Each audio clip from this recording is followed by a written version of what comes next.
Hey everyone, Mike from Videomaker here, back with another Q&A session. Also, I want to let you know that we're doing a GoPro Hero 4 giveaway, and I'll give you the details for that at the end of this video. Okay, so our question comes from Richard, who emails us and asks, hold on, I wrote this down, it's hard to remember. Premiere or Final Cut Pro? Okay, first thing I'll say is it really doesn't matter which one you learn in, or buy for that matter. Learning the art of editing is much more important than learning a specific piece of software. Once you have the art down, you can really jump from software to software given about a week's lead time. And that's because you just have to learn where the buttons are and what the keyboard shortcuts are and the quirks like that. So you could just go find some online training and then poke around in the application, and within about a week you'll be up to speed. So it doesn't really matter what you start with. Now when we're considering Premiere or Final Cut Pro, the first question I always ask someone when they're trying to make this decision is, do you need After Effects? If the answer to that question is yes, then really you need to go with Premiere. Well, you don't need to, but you should go with Premiere. The reason is not only does After Effects work really well with Premiere via dynamic link and just the workflow involved from getting from one application to the other, but also they're both included in the Creative Cloud subscription. So if you get After Effects, you likely have Premiere as well, so might as well not spend the extra money for another professional editing software. Now, if you don't need After Effects, then there's other questions you should ask yourself. The next one being, are you on a budget? If the answer is yes, I would tend to advise that people get Final Cut Pro, assuming you're using a Mac. The reason is Final Cut Pro is a $300 piece of software, so that means more money up front than Creative Cloud, which is $50 a month, or $20 a month if you go with just the one application. But you really only have to buy it once and then you're done. So people who bought Final Cut Pro X when it came out in 2011 are still using the absolute newest version and newest features today for no more money than they originally got into it for, 300 bucks. Now conversely, Premiere Pro is a much lower barrier to entry financially at $50 a month or $20 a month if you just go for Premiere Pro. But you'll pay that same amount in perpetuity as long as you want to keep it. Basically what that works out to is if you're paying the $50 for the entire Creative Cloud, $50 a month, simple math says you'll get to use it for 6 months before you'll have matched the price of Final Cut Pro. Beyond that, now you're paying more than what you would have paid if you got Final Cut Pro. Which is fine if you use all the other applications. If you're using After Effects and Photoshop and Illustrator, it's a great value. But if you just need to edit video and you're just comparing Premiere and Final Cut Pro, beyond that 6 months, you're overpaying essentially.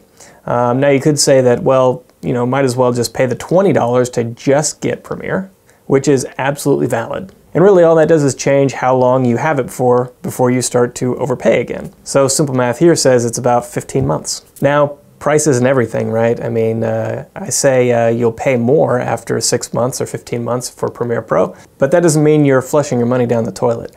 Premiere is a great product and is really much more widely used in the industry. In general, we found that Adobe puts out much more meaningful updates than Apple does, so that's kind of what you're paying for. Now, some say that you shouldn't or you can't use Final Cut Pro if you actually want to be a working professional. I would outright reject that for a couple reasons. One, as I mentioned up front, as long as you learn the art of editing, you can switch to Premiere or Media Composer or Vegas or whatever you want pretty easily, and I say easily as in within about a week's worth of training time. Secondly, if you're an independent, like a wedding videographer or a commercial producer, corporate video producer, or a narrative filmmaker or a documentarian, no one's going to tell you what software to use, so go with whatever you want. Now me personally, I've used both Premiere and Final Cut Pro extensively throughout my career, but basically my history is I learned on Premiere Pro, actually before Premiere Pro, back when it was just Premiere, moved on to Premiere Pro, and then jumped into Premiere as it turned into the Creative Suite,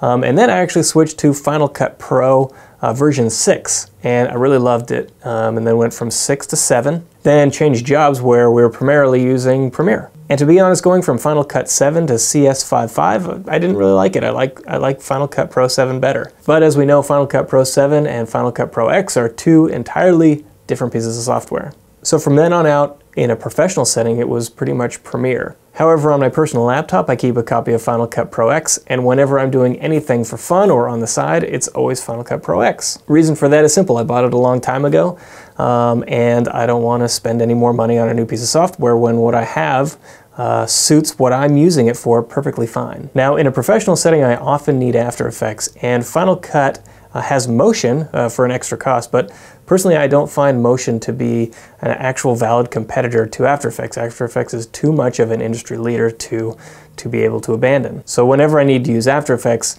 I pretty much jump over to Premiere for those projects. So to summarize, I guess, for Richard who asked this question, I would say it depends. It depends on how you answered these questions. But it kind of comes down to, do you need After Effects? If yes, Premiere. Are you on a limited budget? If yes, Final Cut. Plus a handful of nuances thrown in there as well. Okay, so I hope that answered your question, or at least helped you towards making a decision. So as always, if you have a question you want us to answer next time, you can post it as a comment down below.